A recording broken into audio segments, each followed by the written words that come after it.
Me doctor Manohar Suryavanshi, ENT head and neck surgeon. Vitamin D3 हे आपल्या त्वचेच्या आत तयार होत असतं. सूर्यप्रकाश जेव्हा अल्ट्राव्हायोलेट बी रेज त्वचेच्या आतमध्ये जातात, प्रिकर्सर म्हणजे पूर्वीच्या रूपाचं विटॅमिन D3 आपल्या त्वचेच्या आत तयार होतं.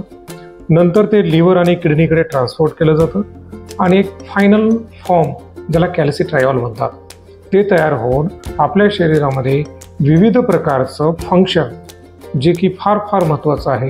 फक्त कॅल्शियमशी निगडीतच नाही तर अनेक फंक्शन आहेत विटॅमिन D3चे, जे की तुमचं इम्युनिटी बूस्ट करण्याचं काम पण ते करतं.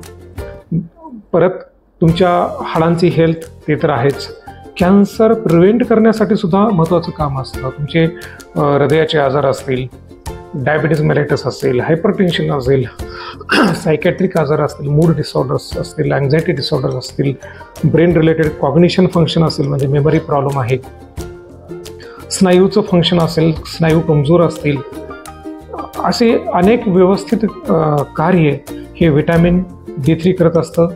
आणि मेटाबॉलिझम सुरळीत करून कुणाचं वजन जास्त असेल तर कमी किंवा कमी असेल तर जास्त, म्हणजे मॉडरेट ठेवण्याचं काम, एक समतोल वेट ठेवण्याचं काम हे विटॅमिन D3 हे करत असतं. आपल्या त्वचेच्या आतमध्ये अल्ट्राव्हायोलेट बी रेज जेव्हा पेनिट्रेट होतात तेव्हा हे तयार होत असतं.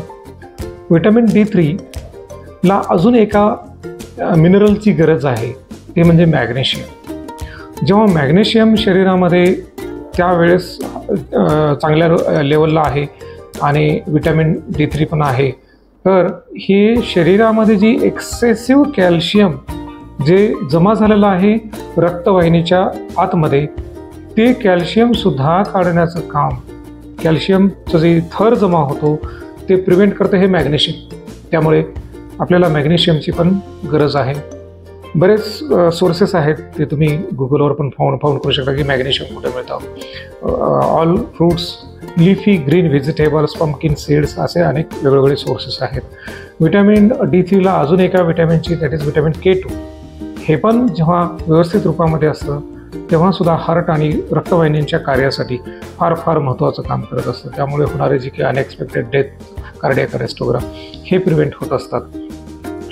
आणि नॅचरल रूपामध्ये जेव्हा विटॅमिन D3 आपल्या शरीरामध्ये तयार होत असतं त्याचं टॉक्झिसिटी कधी होत नाही, कारण निसर्ग हे जितकं शरीराला गरजेचं आहे तेवढंच तयार करतं. जे एक्सेसिव्ह फॉर्ममध्ये प्रिकर्सर विटॅमिन D3 तयार होत असतं ते इनॲक्टिव्ह प्रोडक्ट्समध्ये त्याचं रूपांतर होऊन शरीराच्या बाहेर काढून दिलं जात असतं. तर त्यामुळे शरीरावरती सनलाईट एक्सपोजर फार फार गरजेचं आहे. ज्यांचा सनलाईट एक्सपोजर ड्युटी असेल, तुमची जॉबमुळे सनलाईट एक्सपोजर होत नाही, अशांनी विटॅमिन D3 सप्लिमेंट रक्त तपासणी करून पुरेपूर अमाऊंटमध्ये घेणं गरजेचं आहे. आजपर्यंत विटॅमिन Dच्या कॅप्सूल जास्त घेतल्याने टॉक्झिसिटी तयार झालेली आहे असे एक्झाम्पल्स व्हेरी व्हेरी रेअर, हजारातून एखादाच असतो. त्यामुळे विटॅमिन D3च्या कॅप्सूल मी घेतल्याने मला टॉक्झिसिटी तयार होईल असं होत नाही. त्यामुळे काही घाबरून जायचं कारण नाही. पण सगळ्यात अगोदर सगळ्यात महत्त्वाचं काय तर sunlight exposure, adequate sunlight exposure गरजेचं आहे. मिनिमम 15 मिनिट सनलाईट एक्सपोजर एका डेली रिकमेंडेड जो डोस असतो विटॅमिन D3चा 400 to 600 इंटरनॅशनल युनिट, तेवढा आपल्याला डेली गरजेचं आहे. तेवढा 15 मिनिट सनलाईट एक्सपोजरनं तयार होत असतो. जसं जसं आपलं वय वाढतं तसं तसं स्किन इपिडर्मिस जो लेअर आहे तो थिन बनत असतो आणि त्यामुळे विटॅमिन D3 हे जरा कमी तयार होत असतं. म्हणून जरा सनलाईट एक्सपोजर जास्त वाढवण्याची गरज असते.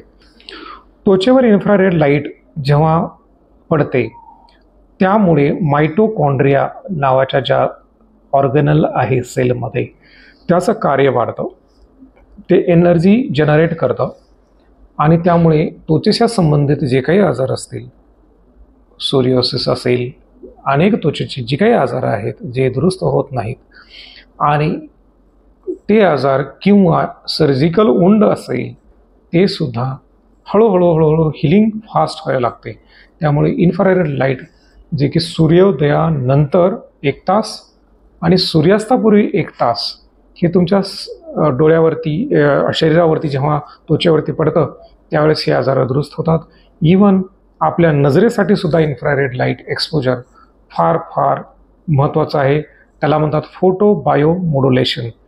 जेव्हा आपल्या नजर कमजोर आहे, एक धुक्यासारखं किंवा एक फ्लोटर्स म्हणतात त्याला, ते फ्लोटर्स आपल्या डोळ्यासमोर जेव्हा येतात, दॅट इज डॅमेज्ड प्रोटीन जे असतात, डॅमेज्ड प्रोटीनला सुद्धा दुरुस्त करण्यासाठी इन्फ्रारेड लाईट आणि इंटरमिटंट फास्टिंग हे फार गरजेचं असतं. हे केलं तर त्यापासून आपण दुरुस्त होऊ शकतो.